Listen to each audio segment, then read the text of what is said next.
அருமையானவர்களே, இந்த நாளிலும் ஆண்டுடைய வார்த்தையை நான் இடத்திலே கொண்டு வருகிறேன். அப்போஸ்தலர் 9ஆம் அதிகாரத்திலே 32 35 வரை அங்கே ஒரு சம்பவம் எழுதப்பட்டிருக்கிறது.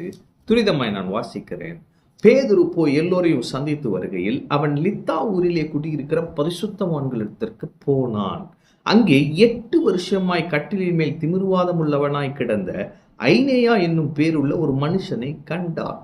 பேதுரு அவனை பார்த்து, பாருங்க, அவன் போகிறான், அதுக்கப்புறம் அந்த மனிதனை காண்கிறான், அதுக்கப்புறம் அவனை பார்க்கிறான்.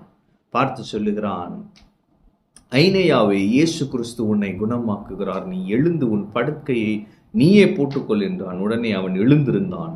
லித்தாவிலும் சாரோனிலும் குடியிருந்தவர்கள் எல்லோரும் அவனை கண்டு கர்த்தரிடத்தில் திரும்பினார்கள்.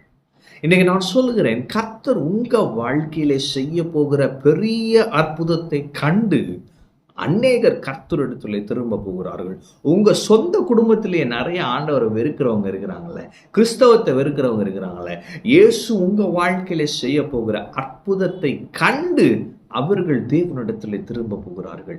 கடின இருதயம் உள்ளவர்கள் மாற வேண்டும் என்று நீங்கள் செபித்துக் கொண்டிருக்கிறீங்க. கர்த்தர் சொல்றாரு, உன் வாழ்க்கையில ஒரு பெரிய அற்புதத்தை செய்றேன், அதனால அவர்களெல்லாம் என் அண்டைக்கு திரும்புவார்கள். ஆமென். தெய்வன் நல்லவர். இங்க பார்க்கிறோம், ஐனேயாவே, இயேசு கிறிஸ்து உன்னை குணமாக்குகிறார். அதனாலே நான் சொல்லுகிறேன், ஒருவேளை சரீர பிரகாரமாக உங்களுக்கு ஒரு சுகம் தேவைப்படலாம், சரீர பலவீனத்திலிருந்து ஒரு சுகம் தேவைப்படலாம். எனக்கு இந்த அற்புதம் நடந்தே ஆகணும், எனக்கு இந்த சரீரத்துல இந்த வியாதி வந்திருக்க கூடாது, இப்ப எனக்கு அற்புதம் தேவை. இன்னைக்கு கர்த்தர் சொல்லுகிறார், நான் உன்னை குணமாக்குகிற கர்த்தர், நானே உன் பரிகாரி, நான் இந்த உன்னை குணமாக்குவேன். ஆமென். கர்த்தருடைய வார்த்தை வருகிறது. அருமையானவர்களே, இந்த வார்த்தையை அப்படியே நம்புங்கள். உங்கள் சரீரத்தில் இந்த வார்த்தை அற்புத சுகத்தை கொண்டு வரும். அவர் தமது வசனத்தை அனுப்பி உங்களை குணமாக்குகிற தேவன். வசனத்தை அனுப்பி இருக்கிறார்.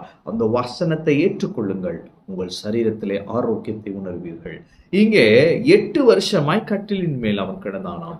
அப்ப நான் சொல்லுகிறேன், 8 வருடமாய் உங்க வாழ்க்கையிலே, அல்லது 8 மாதங்களாக, அல்லது 8 வாரங்களாக உங்கள் வாழ்க்கையிலே எப்பேற்பட்ட பிரச்சனைகளை சந்தித்துக் கொண்டிருந்தாலும் இந்த நாளிலே கர்த்தர் உங்களுக்கு ஒரு விடுதலையை கொடுக்கிறார். அவன் திமிர்வாதமாய் படுத்த படுக்கையாய் அசைய முடியாமல் இருந்தான். ஒருவேளை, பிரதர், அப்படி என்னால் அசைய கூட முடியல, அடுத்து ஒரு ஸ்டெப் எடுத்து வைக்க முடியல. கர்த்தர் இன்றைக்கு உங்களுக்கு ஒரு விடுதலையை கொடுக்கிறார், கட்டவிழ்த்து விடுகிறார். நீங்கள் எழும்பி நடக்க போகிறீர்கள். அப்படி என்றால் என்ன?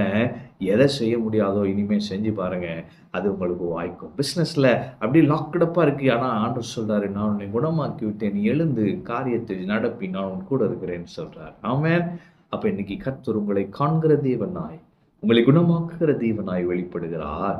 உங்க வாழ்க்கையில் அவர் செய்ய போகிற நன்மையை பார்த்து, அற்புதத்தை பார்த்து அநேகர் கர்த்தரிடத்திலே திரும்புவார்கள். பெரிய சாட்சியாக நீங்கள் நிற்பீர்கள். ஆமென். கர்த்தர் உங்களோடு இருக்கிறார். கர்த்தர் உங்களை ஆசீர்வதிப்பார்.